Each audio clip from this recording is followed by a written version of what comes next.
Amém? Coloca a mão sobre a palavra, feche seus olhos. Senhor, a tua palavra está aberta diante de nós e nós também abrimos a nossa mente e o nosso coração na tua presença. Fala conosco através da tua palavra, te pedimos por Jesus. Amém, Senhor. Queridos, a história que eu quero contar para vocês nessa manhã de sábado é uma história bem conhecida. Eu vou ler bem poucos versos, tá bom? Lá em 1 Reis 17, eu quero que você leia comigo o verso 1. Quando Elias traz um recado para o rei Acabe. Então Elias, o tesbita dos moradores de Gileade, disse a Acabe: tão certo como vive o Senhor, Deus de Israel, perante cuja face estou, nem orvalho, nem chuva haverá nestes anos, segundo a minha palavra. Queridos, quem era Acabe? Acabe, poucos versos acima, é apresentado como o pior rei de Israel. Um homem não temente ao Senhor, um homem desobediente ao Senhor, um homem que entrou por um caminho de desobediência e não via a possibilidade de se ajustar novamente.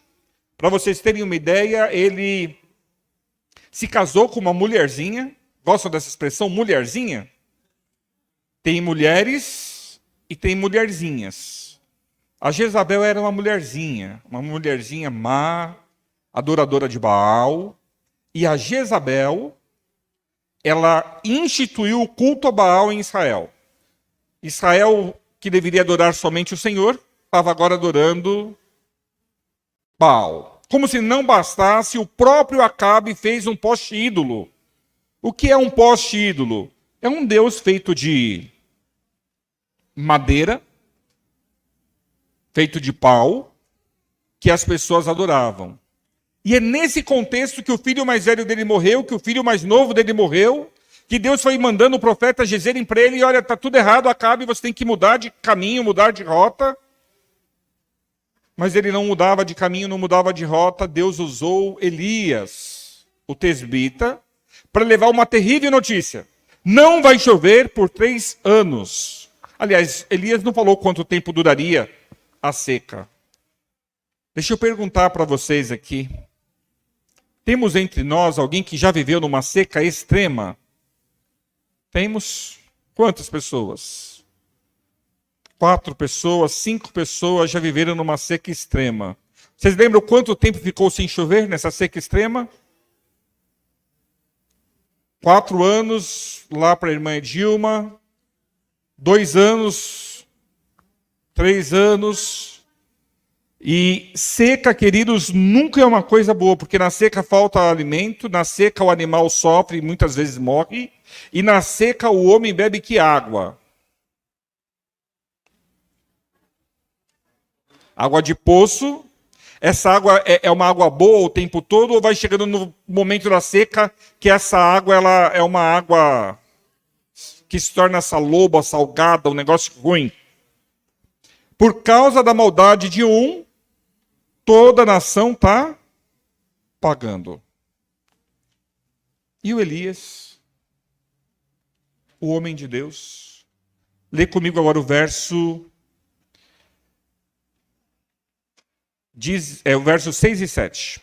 Os corvos lhe traziam pela manhã pão e carne, como também pão e carne ao anoitecer. E ele bebia de onde? Bebia do ribeiro, da torrente. Mas passados os dias, o que aconteceu com o ribeiro?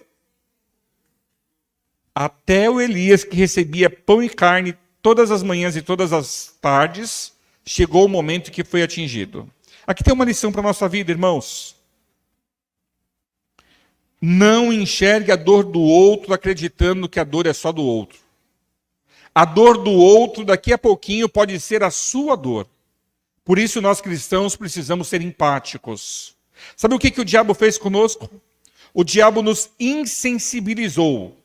Como que ele fez isso? Assistindo Cidade Alerta, a gente vê tanta gente morta com os miolos estourados, com atropelado, morto das piores formas e maneiras, que quando a gente vê aquilo, o que a gente pensa? Ah, só mais um. Não é o pensamento nosso? Aí a gente está ligado, sentado em casa, vendo o jornal à noite, de repente passa um terremoto, morreram 500.000 pessoas, não, 500.000 é muito, vamos falar assim, ó, morreu 8.000 pessoas, aí você diz assim, coitados, azarados, são bem esses os que tinham que morrer mesmo. E nós vamos nos tornando insensíveis, cada vez mais achando que é normal morrer, que é normal sofrer, que é normal padecer. Esse é um plano do diabo. Por isso a palavra de Deus diz que nós não deveríamos gastar o nosso tempo ouvindo notícias ruins. Queridos, ouvir notícias ruins causa ansiedade, causa depressão e nos insensibiliza. Você quer ter mais saúde mental? Você quer ser um cristão melhor? Não ligue a sua TV em nada que seja notícia ruim. Ah, pastor, eu não vejo notícia faz tempo. Que bom. Eu só vejo aquelas séries em que vem alguém com uma espada e corta a cabeça do homem. É tão ruim quanto, querido. Não, mas pastor, eu sei que aquilo ali não é de verdade. Aquilo ali é tudo feito no computador. É o plano do inimigo de tirar a sua sensibilidade. E aí o que a palavra diz? No final dos tempos, o amor de muitos... E já esfriou? Eu acho que já esfriou há muito tempo. Esses dias, conversando com alguém, a pessoa me disse assim... Acho que eu posso falar isso? Nem sei se posso falar. Comecei e termina, né? A pessoa falou assim para mim, pastor... Às vezes eu tenho vontade de me matar. Já é algo muito pesado, não é? Aí eu falei assim... Meu irmão, você não está com depressão... Você não precisa de ajuda médica, medicação, procurar um psicólogo. Ele disse assim, talvez eu precise, pastor, mas eu acho que eu não tenho depressão, não. E aí a próxima frase mexeu comigo. E quando eu penso em me matar, eu penso que eu tenho que me matar junto com toda a minha família. Aí eu disse assim para ele, você acha normal você dizer um negócio desse? Ele falou assim, sim, tanta gente faz. Olha que coisa absurda. E aí eu comecei a trabalhar com essa pessoa, porque eu entendo que isso não é normal. Isso não é normal. Ele não apenas cogita a possibilidade de tirar a sua vida, como ele também cogita a possibilidade de acabar com a família. Olha que coisa absurda. Aí você diz assim para mim, mas pastor, que tipo de gente era essa? Era um cristão? Não é um cristão que está na ativa, mas é alguém que já foi cristão. Vocês entendem o que eu quero dizer? Quando você enxergar a dor do outro, imagine que a dor dele pode também ser sua. Mas não saia por aí feito fifi fofoqueira, só querendo saber das tragédias da vida dos outros. Já viu gente assim? Dá um problema lá, a pessoa coloca a sua roupa, corre lá para a porta. Mas o que está acontecendo? Quem brigou com quem? Quem vai matar quem? Não tem gente assim? Queridos, nós somos cristãos, a gente foge de notícia ruim. Se alguém disser para a gente, se tem uma notícia boa e uma ruim para te dar, sabe qual é a resposta certa? Me dê só a boa, que de ruim eu já estou cheio. Não é? Me dê só a boa. Quem quer notícia ruim? Não é? E vocês não, dá ruim primeiro, pastor, dá ruim. Não, eles queriam qual? Não, eles queriam a boa. Não, eles queriam a boa. Dá boa primeiro, aí depois termina com a ruim, como a gente fica? A gente fica triste. Mas é claro que a notícia ruim que eu dei para vocês nem era ruim, né? Nós não conseguimos o pintor antes, mas agora o pintor já está pintando, então já está dando certo, está tudo encaminhado, vai dar certo, em nome de Jesus. Outra coisa. Sabe quando bate o perrengue na sua porta? Já aconteceu com você? Queridos, notícia ruim não vem sozinha. Parece que quando uma coisa ruim acontece, vem de bloco, não é isso? Bloco carnavalesco, não é isso? O problema não vem sozinho. Pode saber que quando você tiver o primeiro problema, você se prepara e diga assim, quando vem o segundo, porque o primeiro já chegou. Eles vêm juntos. Como lidar com isso? Eu sei de gente que se descabela. Eu sei de gente que chora, gente que se joga no chão. Quero morrer. E eu sei de gente que olha para cima e diz assim, não estou sozinho aqui. Eu não sou qualquer um. Eu sou filho do Deus vivo. E Deus que cuidou de mim até ontem vai continuar cuidando. Veio o problema? Pode vir problema. O meu Deus é maior que você. É fácil falar, né, irmãos? É difícil fazer, é isso? Vocês pensaram nisso? Mas nós temos que aprender a fazer isso. Nós precisamos aprender a conviver dia a dia com Deus. É aquela oração que você faz de manhã quando acorda. É aquela oração que você faz na hora do almoço, na hora da janta. É a leitura da tua palavra que você faz todos os dias. É o tempo que você gasta falando do amor de Deus para outra pessoa. Tudo isso vai te preparando para quê? Para suportar a prova. Para passar de pé pela aprovação. Para passar pela dificuldade de cabeça erguida. Como você tem lidado com seus problemas? Tem que entregar nas mãos de Deus e confiar. Ah, pastor, não estou confiando. Ora mais e lê mais a Bíblia. A fé vem pelo ler a palavra, por orar mais, isso vai aumentar a sua fé. Aí o Elias, está tudo bem com ele, né? Todo mundo já passando sede e fome, e ele comendo a comida que o corvo trazia, bebendo a água do ribeiro, mas um dia também acabou. E Deus mandou ele procurar quem? Uma viúva.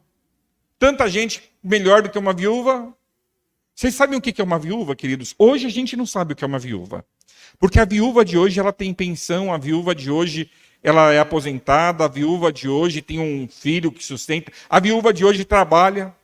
Não é assim? A viúva daquele tempo da Bíblia, ela não podia trabalhar, ela não tinha pensão, ela vivia do que achava. Nem é do que ganhava, é do que achava. E essa viúva, o que ela tinha? Vocês lembram tudo o que aquela mulher tinha? Ela tinha uma criança. O que mais ela tinha? Um pouco de azeite e um pouco de farinha. Ela tinha mais alguma coisa, segundo diz a Bíblia? Tinha mais uma coisa. O quê? Não, eu estou falando de coisa material, não estou falando de Deus, não. O que era? Ela tinha uma casa. Tinha uma casa. E ela tinha Deus, sem sombra de dúvida. E quem é que bateu na porta dela? Elias. Vocês conhecem a história? Ele falou assim, mulher, eu sei que está acabando tudo, mas vá lá, faz a comida primeiro e traz... Ô, história difícil, né, irmãos? Faz a comida primeiro, diz ele lá, faz lá, amassa lá o pão e traz para mim. E o Senhor promete para você que não vai faltar nem farinha e nem azeite. Tem que ter fé para fazer um negócio desses? Deus pede um negócio desse para todo mundo? Não, Deus não pede, viu, irmãos? Olha que interessante aqui. Deus não pede que você pegue o pouco que você tem e dê primeiro para o outro, para depois você se manter. Mas Deus pede que você pegue o pouco que você tem, divida com quem nada tem, para sustentar você e o outro.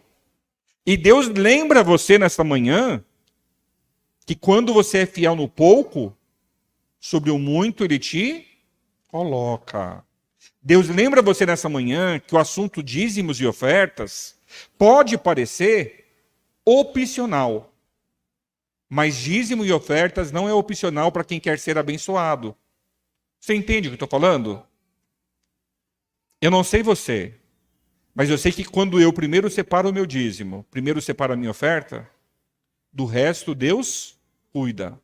E eu teria, olha, se fosse para mudar o rumo desse sermão e falar só sobre as vezes que Deus cuidou de mim, eu ficava com vocês aqui até meia-noite, sem parar de contar uma história após a outra, de vezes que eu precisei e Deus me atendeu. E se eu fosse ouvir de vocês, isso aqui virava uma vigília, a gente não ia embora até amanhã, só ouvindo quando você pediu e Deus fez. Mas repare numa coisa, isso acontece de forma mais natural com quem é fiel. Eu não sei se você tem sido fiel, mas seja fiel no pouco, sobre o muito, Deus te colocará. Quando a gente pensa assim, acabou os problemas, quem morre? Quem morre? O filho da viúva. Elias se desesperou quando viu o menino morrendo. Chorou. Pediu para morrer. Ah, irmãos, a gente tem muito para aprender com esses homens de Deus. Às vezes a gente ouve de uma ameaça, de um problema lá na frente que nem aconteceu ainda. E como que a gente se comporta agora? Ah, já deu errado, eu não consigo, não vai dar, não tenho chance, não tem jeito. A gente não faz isso? Você se identifica com isso? O problema nem é real ainda. Você já está estribucado no chão, chorando no pó da cinza e pedindo a misericórdia de Deus. Querido, você nem tem o problema. Nós somos assim. Ou gente de pouca fé, e a gente nem é bully. A gente nem toma café, que a gente é adventista. Mas hoje, gente de pouca fé. Esses dias eu fui no médico, tem já alguns anos. Eu contei acho que essa história aqui para vocês. Aí o médico disse assim para mim: tem um nódulo na sua garganta, na sua tireoide. Eu olhei para o médico e falei assim: e o que isso significa, doutor? Ele disse assim: pode ser muito grave. Se isso for câncer, vai dar trabalho, vai ter que fazer uma cirurgia às pressas. Eu falei: e se não for? Ele falou assim: se não for, a gente vai acompanhar esse negócio, fazendo pulsão sempre, para saber como que ele está. Aí eu falei: tá bom, doutor, obrigado. O que eu devo fazer agora? Aí ele me deu para fazer. Era uma quarta-feira. Eu fui no médico uma tarde de quarta-feira. Eu cheguei na igreja que eu ia pregar e falei assim para os irmãos: irmãos, eu quero que vocês orem por mim. O médico descobriu que eu tenho um nódulo na minha tireoide, que eu posso, e que isso pode ser que isso seja um câncer. Eu vou fazer uma punção. Mas eu estou confiando que Deus vai fazer o melhor na minha vida, porque minha vida está escondida nas mãos de Deus. Mas vocês orem por mim. Eles oraram. E eu já fazia desse jeito de na quarta-feira pregar na mesma igreja todo mês, né? E aquele mês eu estava naquela igreja, 3 meses pregando na mesma igreja. E aí veio o resultado. Foi feito a punção. O resultado é que não era nada. E eu agradeci a Deus e agradeci aos irmãos. Irmãos, obrigado porque vocês oraram por mim. Agora imagina assim, irmãos. O médico descobre um nódulo na minha tireoide. Eu já começo a pensar o pior. Já sinto o cheiro da flor do crisântemo, que é aquela flor que usa para colocar no caixão de quem morreu. Já imagino o culto na igreja com todo mundo chorando, inclusive meus filhos e minha esposa. Já imagino que o meu cachorrinho não vai ter mais a minha companhia em casa. Já vou imaginando os problemas. Vocês estão entendendo? Aí eu já imagino já o sofrimento que vai ser, porque morrer de câncer nunca é fácil. E aí eu fico imaginando, e quem imagina assim, imagina coisa boa ou coisa ruim? Só coisa ruim. E aí a coisa vai ficando terrível, vai ficando terrível. 3 meses para sair o resultado do exame, da biópsia. Quando sai, diz assim: não é câncer. Dá até uma tristeza, porque eu estava esperando tanto que eu ia morrer, que eu fico triste. Daí, que decepção, doutor, mas o senhor não disse que devia ser? Irmãos queridos, isso aqui é complicado, não é? Isso aqui é complicado, não é? Quando começar a vir os pensamentos ruins, sabe o que você faz assim? Você faz que nem crente pentecostal. Você dá um pulo e diz assim: está repreendido em nome de Jesus. Não permita que a sua mente vá por esse caminho maluco de gente doida. Porque é gente doida que fica esperando o pior da vida. Você é doido ou você tem Deus? Irmão, já dá para terminar o sermão, né? Olha, já deu horário, eu tinha pensado ali, eu pensei assim, 11h30 eu termino o culto. Mas eu vou mais um pouquinho, vocês aguentam mais um pouquinho? Olha que coisa de gente, né? Vocês me prometem, irmãos, ó, não é para mim não. Vamos prometer para Deus que quando tiver problema a gente vai olhar para cima com esperança e confiança e a gente vai declarar nossa vitória em nome de Jesus. Quantos aqui? Deus seja louvado. O culto já serviu para nós tudo já. Já deu uma melhorada na nossa vida, não deu? Para de se desesperar com coisa pequena, criatura. Olha o puxão de orelha de Deus para você agora. Para com isso. Você não é menino, você não é menina. Quem chora por coisa pouca é menino e menina. Permaneça de cabeça erguida. Permaneça olhando para o alto. Porque o nosso socorro, queridos, não vem dessa terra. Nosso socorro vem do alto, vem do Senhor que criou os céus e a terra. Amém, queridos? Amém. Vamos lá, prossegue comigo. Prossegue comigo, ó, capítulo 18, verso 1. Muito tempo depois, veio a palavra do Senhor a Elias, no 3º ano, dizendo: vai, apresenta-te a Acabe, porque darei chuva sobre a terra. Ele vai, queridos, ele vai falar com Acabe lá no verso 41. Tem aqui um trecho que eu quero ler com você, o trecho todo. Então disse Elias a Acabe: sobe, come e bebe, porque já se ouve ruído de abundante chuva. Tinha ruído, irmãos? Ainda não. Tinha nuvem, irmãos? Ainda não. Tinha cara de chuva, irmãos? Não. Mas quem disse que choveria? Você percebe o nome disso aqui? O nome disso aqui é confiança. O nome disso aqui é fé. É certeza de que você não está sozinho. Não tinha relâmpago, não tinha trovão, não tinha chuva, não tinha nuvem, não tinha água. Tudo que tinha era o quê? Secura. E quem já viveu na secura sabe que na secura, para todo lado que você olha, tem o quê? É poeira, não é? Verso 42. Subiu Acabe a comer e a beber. Elias, porém, subiu ao cume do Monte Carmelo e, encurvando para a terra, meteu o rosto aonde? No meio dos joelhos. E disse ao seu moço, porque ele já tinha um auxiliar naquele tempo. Era o molecular esse aqui. Sobe e olha para o lado do mar. Ele subiu, olhou e disse, não há nada. Então Elias lhe disse, volta. E fez isso por quantas vezes? 7 vezes. Irmãos, qual a solução para todos os nossos problemas?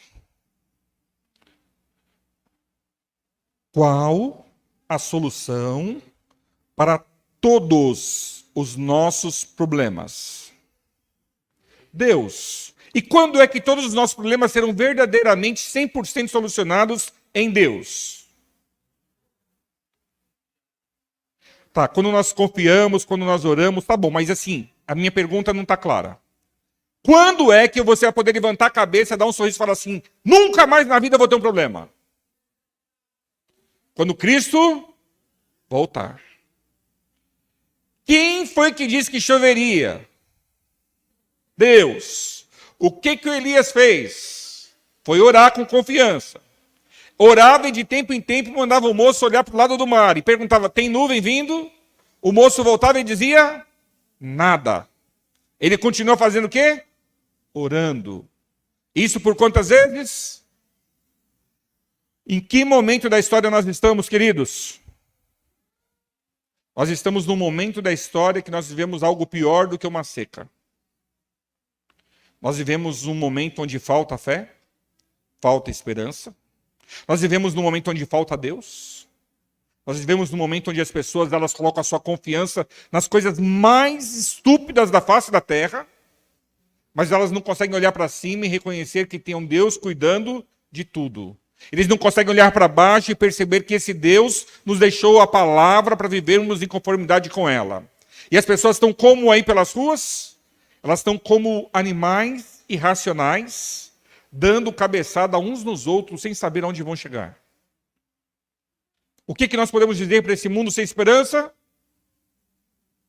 Em breve, Jesus voltará. Aí você olha, vê se você consegue olhar no meio desses vitrôs aí. Olha para as nuvens. Olha lá fora, ó. Esse vitrô é muito estreitinho, né? Dá para ver o pedacinho do céu? Você conseguiu ver um pedacinho do céu? Jesus está voltando, irmão? Olha bem. Está voltando? Olha para mim agora.